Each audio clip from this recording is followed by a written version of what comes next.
की ऐसी कल्पना है कि फंडिंग के मामले में लोकसत्ता कुछ चंद हाथों में न बिक जाए, जो लोग ज्यादा फंड देंगे उनके हाथों में इन्फ्लुएंस ना हो जाए, खरीद ना जाए। इसलिए लोकसत्ता बड़े बड़े डोनेशंस को ज्यादा रिकमेंड नहीं करती है, वी रेसिस्ट। लेकिन लाखों लोग ऐसे बने जो 1000 रुपए देकर एग्जीक्यूटिव मेंबर बने और इस लोकसत्ता को ओन करें, ओनरशिप करें, और उनके द्वारा चलनी चाहिए लोकसत्ता। इसलिए एक एग्जीक्यूटिव मेंबरशिप तैयार हुई है जिसके लिए 1000 रुपए देने से वो मेंबर बन सकते हैं। उनको भी लीडरशिप लेने का, लीडरशिप के इलेक्शन में खड़े होने का, कैंडिडेट के इलेक्शन में खड़े होने का और हर जगह वोट देने का अधिकार है। तीसरी है primary membership. Life membership, primary membership और एग्जीक्यूटिव मेंबरशिप के फॉर्म्स ऑफिस में भी उपलब्ध हैं, वेब पे भी आप बन सकते हैं। ये फॉर्म महाराष्ट्र में इंग्लिश में और मराठी में उपलब्ध है।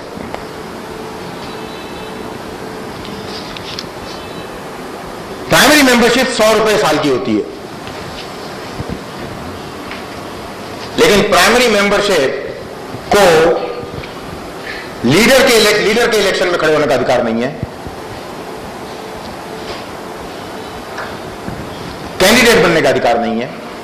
केवल प्राइमरी यूनिट, जो सबसे छोटी यूनिट होंगी, 2 पोलिंग बूथ यूनिट और पोलिंग सेंटर यूनिट में वोट देने का अधिकार है।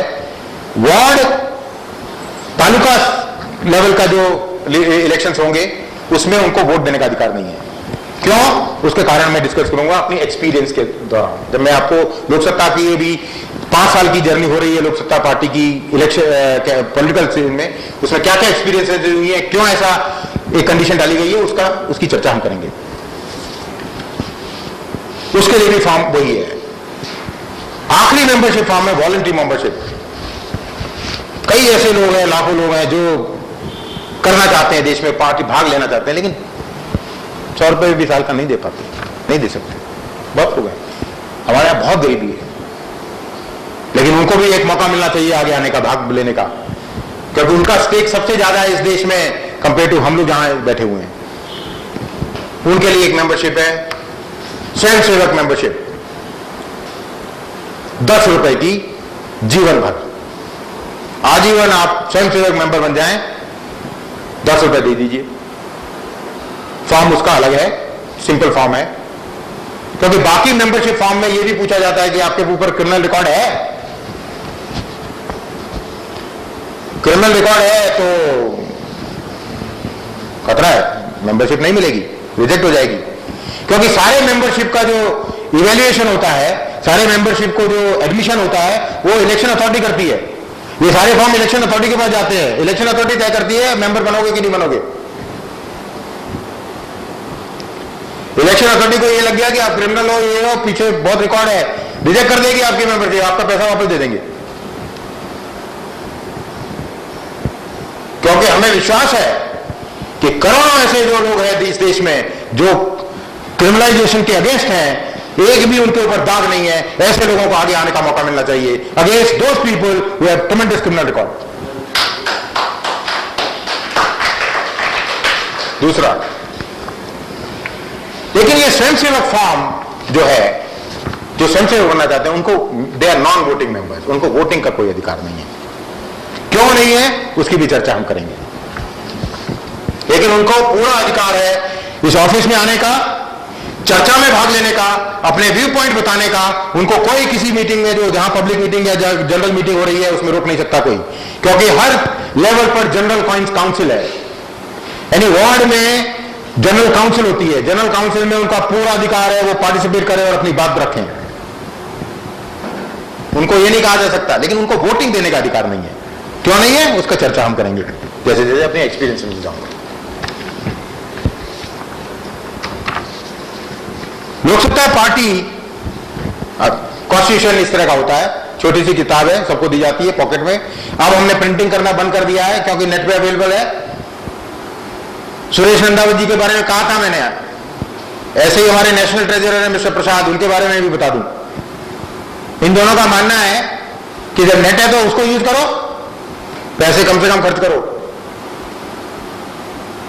वॉलंटरी पॉलिटिकल पार्टी तैयार करनी है, इसलिए ये किताब दिखाने के लिए रखो, आप प्रिंट मत करो। पढ़ना है जिसको, या जिसको कॉपी चाहिए नेट से निकाल के दे दो। जो बिल्कुल ही जिनके पास में नेट नहीं है उनको अगर चाहिए तो उसकी वहां से प्रिंट लो, प्रिंट करके दे दो। मित्रों, political party is about electoral politics to begin with. Electoral politics में बहुत गड़बड़ है, तो हमने ऐसी एक ट्रांसपेरेंट व्यवस्था की कोशिश की है कि हमारे यहां से जो कैंडिडेट बन के जाएं, इलेक्ट्रल प्रोसेस में जो भाग करें, वो जेन्युइन लीडर्स हों, जो ऐसी कल्पना लेकर जाएं कि politics is a noble endeavour to serve people. 1, 2, politics is an art of harmonising the conflict interest. Politics is not the art of dividing people and gaining for their vote bank, जो आजकल practice है। Politics is an art of harmonizing the conflict interest. Politics is also for satisfying the unlimited desires of people with limited resources. Not कि limited resources हैं, उसको मैं अपने भाइयों को बांट दूं, अपनी जात वालों को बांट दूं, गरीबों को केवल भिखारी बना दूं। अनलिमिटेड रिसोर्सेस होंगे ऐसा कोई कभी नहीं हो सकता। हमको स्कूल एजुकेशन देनी है, वो प्रायोरिटी है, वो प्रायोरिटी है। स्कूल एजुकेशन की व्यवस्था सबसे पहले इस देश में होनी चाहिए, बिफोर कोई भी फंड जो है किसी और चीज में लगे। हेल्थ केयर की व्यवस्था preventive as well as curative में पहले पैसा लगना चाहिए। ये प्रायोरिटी सेट करनी पड़ेगी इस देश को, ऐसी कल्पना लेके जाना पड़ेगा। ऐसा नहीं कि बाकी चीजें बिल्कुल बंद कर दो, प्रायोरिटी नहीं है उसमें कम खर्च करो, इनमें ज्यादा खर्च करो, बैलेंस करो अपने आप को। आप 60,000 70,000 करोड़ का लोन माफ कर देते हैं एग्रीकल्चर सेक्टर के लिए, जिसमें ज्यादातर रिच किसान फायदे में होते हैं, गरीब किसान अभी भी आत्महत्या कर रहे हैं। वो 60,000 करोड़ रुपया अगर एजुकेशन सेक्टर में लगा होता और एजुकेशन सेक्टर की जो मैनेजमेंट अगर इंप्रूव किया होता, 5 साल के अंदर आप गारंटीड सभी को एजुकेशन दे सकते हैं और क्वालिटी एजुकेशन दे सकते हैं। उसकी मैनेजमेंट, पैसे की कोई कमी नहीं है, मैनेजमेंट की कमी है, इंटेंशन की कमी है। बिकॉज पॉलिटिकल पार्टीज ने ये रियलाइज कर लिया है कि अगर हम इस देश में शासन करना चाहते हैं, ज्यादा से ज्यादा लोग जो है अगर हमारे ऊपर डिपेंडेंट रहेंगे, हम उनके वोट को मैनिपुलेट कर सकेंगे। उसकी भी चर्चा हम करेंगे। इसलिए एक डिटेल्ड नॉमिनेशन फॉर्म है लोक सत्ता पार्टी का। अगर आपको लीडर बनना है, इलेक्शन में खड़ा होना पड़ता है, तो ये एक नॉमिनेशन फॉर्म भरना पड़ेगा। यहाँ पे बहुत सारे कैंडिडेट बैठे हैं, मैं बहुत खुश हूं कि काफी लोग बीएमसी इलेक्शन के लिए आगे आ रहे हैं। इसलिए ये नॉमिनेशन फॉर्म है जिसको आपको भरना पड़ेगा। इस नॉमिनेशन फॉर्म के साथ में एक रिजिग्नेशन लेटर लगा हुआ है पीछे, जो साइन करना पड़ेगा आपको पहले दिन, कि अगर आपने इसमें कुछ भी लिखा है, झूठ लिखा है, मेरे केस में रिकॉर्ड नहीं है क्रिमिनल। दूसरा, आपने अगर कंडक्ट ठीक नहीं किया बाद में, इलेक्शन अथॉरिटी और डिसिप्लिनरी अथॉरिटी मिलकर जो बॉडी है वो आपको रिजिग्नेशन देने के लिए मजबूर करेगी। अगर नहीं करेंगे तो आपको ये रिजिग्नेशन दिया जाएगा। और आप अगर बोलेंगे बाद में कि मैंने रिजिग्नेशन नहीं देने के लिए तैयार हूं, तो ये रिजिग्नेशन पब्लिक के सामने जाहिर कर दिया जाएगा कि ये आदमी झूठ बोलता है। अगले इलेक्शन में आपको जीतने नहीं दिया जाएगा, ये गारंटी है। लोक सत्ता पार्टी द्वारा नहीं, लोगों को बता देंगे हम कि ये इस तरह के व्यक्ति हैं आप, इसमें रिजिग्नेशन लगा हुआ है। अगर आपको लोक सत्ता पार्टी की टिकट पर खड़ा होना है तो आपको वादा करना पड़ेगा पब्लिक को। लोक सत्ता पार्टी क्या है? लोक सत्ता party is an idea, a platform. लोक सत्ता पार्टी को वादा मत कीजिए, कोई वादा नहीं चाहिए आपको, हमको वादा चाहिए पब्लिक को। तो आपको पब्लिक को वादा करना करेगा कि मैं इस गोल के लिए लड़ूंगा, इस गोल के लिए काम करूंगा, इस तरह से काम करूंगा, मेरा कंडक्ट सबसे अच्छा, मेरा आचरण सबसे अच्छा होगा, तभी मैं लोक सत्ता पार्टी का टिकट पा सकता हूं। मित्रों, आप में से सभी लोग जिन्होंने तैयारी कर ली है इलेक्शन की, सबको ये फॉर्म लेना चाहिए। मेंबरशिप फॉर्म 10 रुपए में था, ये 25 रुपए में फॉर्म मिलता है।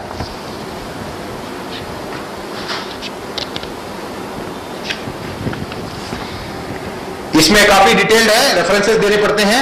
इसमें कम से कम 2 लोकल रेफरेंसेस देने पड़ेंगे आपको। इसमें इलेक्शन अथॉरिटी बैठती है, उसको इवेल्युएट करती है, you are meeting the requirements कि नहीं, ये तय किया जाता है। अगर एक ही कॉन्स्टिट्यूंसी के लिए 4 नॉमिनेशन फॉर्म आ गए और चारों अप्रूव हो गए तो क्या होगा? कौन बनेगा इलेक्शन कैंडिडेट वहां पर? वो चारों लोग प्राइमरी इलेक्शन लड़ेंगे उस वार्ड में, उस डिस्ट्रिक्ट में जहां से वो खड़ा होना चाहते हैं, और members, executive members and life members will vote कि चारों में से कौन सा होगा। कंप्लीट प्रोसेस है। जिस तरह से पब्लिक इलेक्शन होते हैं उसी तरह लोकसत्ता पार्टी की इलेक्शन प्रोसेस है, जिसमें सफिशिएंट समय दिया जाएगा कि आप अपने सारे मेंबरों को कन्विंस कर सकें, एक डिबेट होगी, कन्विंस कर सकें सारे मेंबरों को कि आप अच्छे हैं दूसरे से। और ऐसी भी एक कल्पना की गई है, ये रिक्वेस्ट है, ऐसी कल्पना की गई है जो उसमें हार गया, 4 में से 1 जीतेगा, 3 तो हारेंगे, वो तीनों जो है कैंपेन एजेंट और कैंपेन मैनेजर बन जाएंगे पहले वाले के, क्योंकि सभी लोग गोल के लिए लड़ रहे हैं। कोई मैदान जंग में ले जा रहा है अपनी बैटल, कोई पीछे लेके लड़ रहा है, कोई ऑफिस में बैठ के लड़ रहा है। तो अगर राजेश जी जीतते हैं और मैं हार जाता हूं तो लोकसत्ता में ऐसी कल्चरल कल्पना की गई है कि मैं उनका कैंपेन मैनेजर बनूंगा और उनको जिताने की जिम्मेदारी मेरे ऊपर है इलेक्शन में। ये कल्पना की, ये रियल डेमोक्रेसी को कोशिश, इसमें बहुत तकलीफ आएंगी, इसको इंप्लीमेंट करना इतना आसान नहीं है जितनी आसानी से मैं बोल रहा हूं, लेकिन ये जद्दोजहद चलती चाहिए, चलती रहनी चाहिए। और जब तक अगर हम जितने पास इन प्रिंसिपल्स के नहीं पहुंचेंगे तब तक एक अच्छी राजनीतिक व्यवस्था की कल्पना करना जरा दूर होगा। लेकिन कोशिश तो करनी पड़ेगी और होगा, ऐसा विश्वास है, क्योंकि जब हमने लोकसत्ता पार्टी का गठन किया था एक्सपीरियंसेस बहुत डिफरेंट थी, लेकिन अब लेटेस्ट एक्सपीरियंसेस बहुत डिफरेंट आ रही हैं, बहुत ही पॉजिटिव आ रही हैं, बहुत कंस्ट्रक्टिव आ रही हैं, बहुत बढ़िया आ रही हैं। मित्रों, ये कल्पना लोकसत्ता पार्टी की है।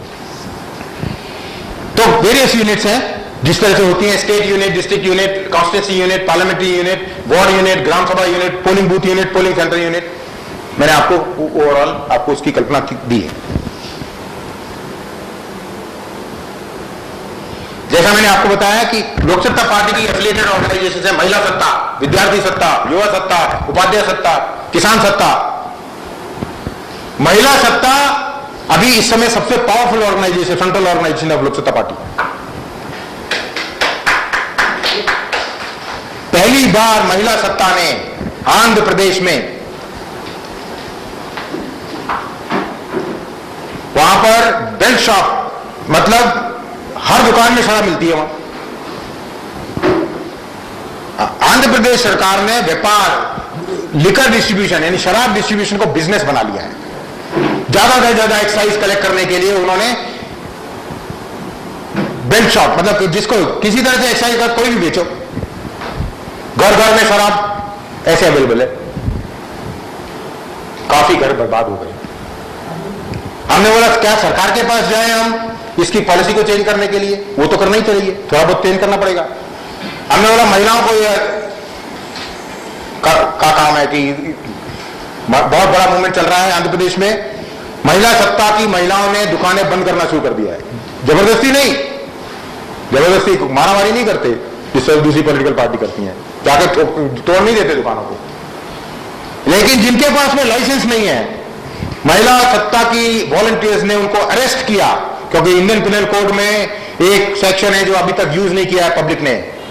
आप किसी को भी अरेस्ट कर सकते हैं अगर गलत काम कर रहा है, और फिजिकली पकड़ के पुलिस स्टेशन में डिपॉजिट कर सकते हैं आप।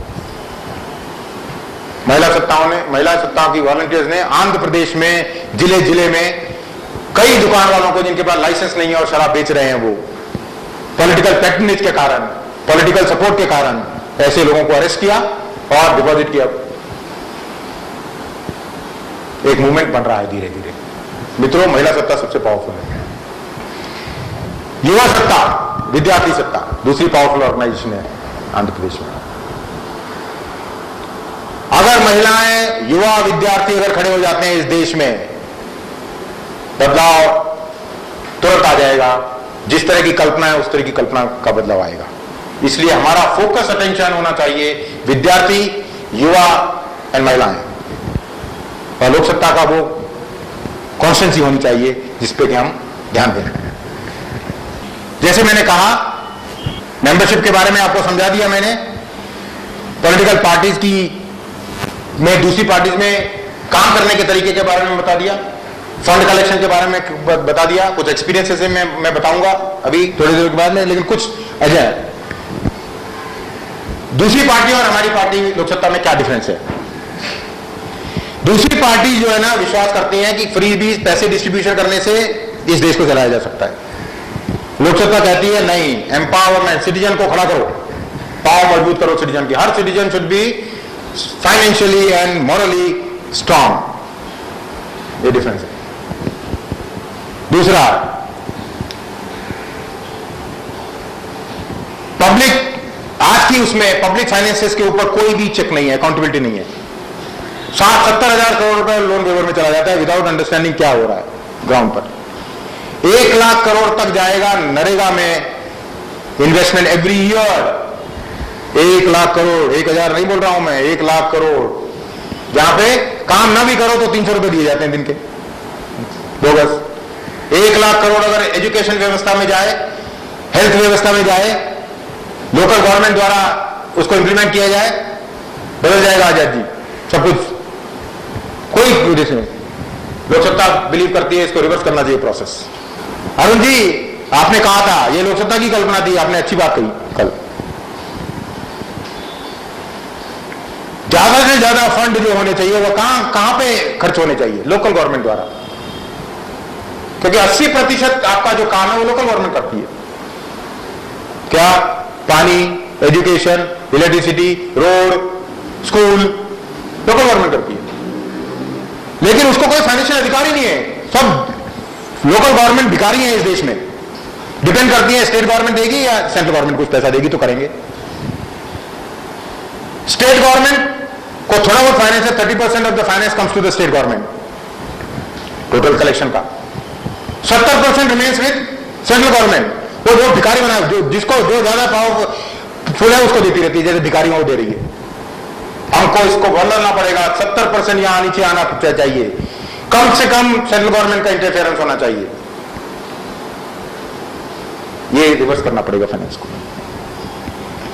तो ऐसे कुछ काफी डिफरेंसेस हैं। आप डिटेल में अगर जाएंगे वेबसाइट पर तो आप इसके बारे में पा सकते हैं। मित्रों, अब मैं कुछ एक्सपीरियंसेस बताऊंगा।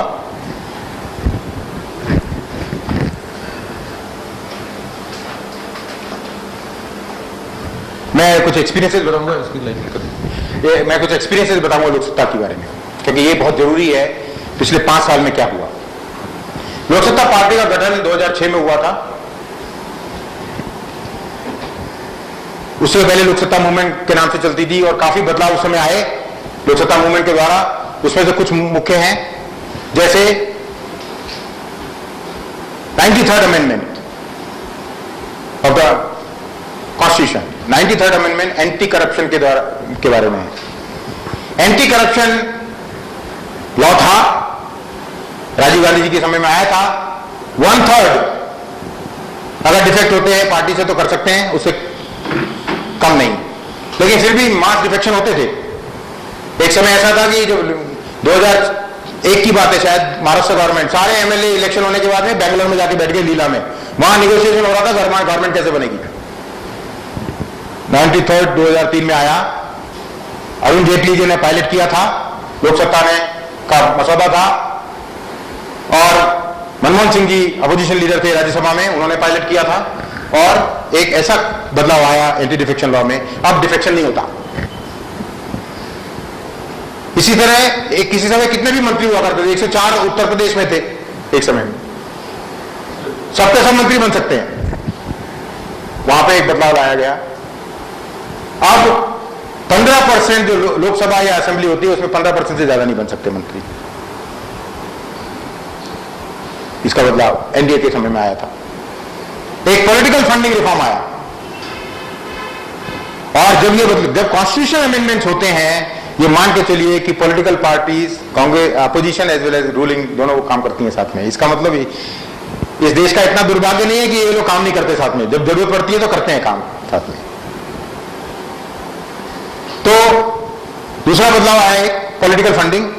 आज 100% पॉलिटिकल पार्टी आप कितना भी दे सकते हैं इंडिविजुअल कैपेबिलिटी में, सब टैक्स फ्री है। दूसरा एक उसी में प्रोविजन है जो अभी तक इंप्लीमेंट नहीं हुआ है, ये बहुत साल पहले हो गया, लॉ पास हुआ फिर भी नहीं हुआ, ये दुर्भाग्य इस देश का, कि कुछ बेसिस पे, कुछ सर्टेन बेसिस पर सभी पॉलिटिकल पार्टीज को फ्री टाइम टेलीविजन पर और रेडियो पर मिलेगा अपनी पब्लिसिटी करने का, फ्री टाइम। उससे काफी कॉस्ट में फर्क पड़ेगा। दूसरा, ये जो पब्लिक मीटिंग की गुंडागर्दी है, दादागिरी है, जबरदस्ती, उसकी उस पर कंट्रोल आएगा अगर उस तरह की basically public debate on TV की कल्पना है उसमें। बाद में यूपीए सरकार आ गई, डॉक्टर जयप्रकाश नारायण जी को नेशनल एडवाइजरी काउंसिल में इनवाइट किया गया, उन्होंने लोकसत्ता को रिप्रेजेंट किया, और नेशनल एडवाइजरी काउंसिल जिनकी अध्यक्षता श्रीमती सोनिया गांधी जी करती थी, उसमें 2-1-3 बदलाव आए लाए गए। एक, right to information act, Aruna Roy ji और डॉक्टर जयप्रकाश नारायण ने मिलकर राइट टू इंफॉर्मेशन एक्ट का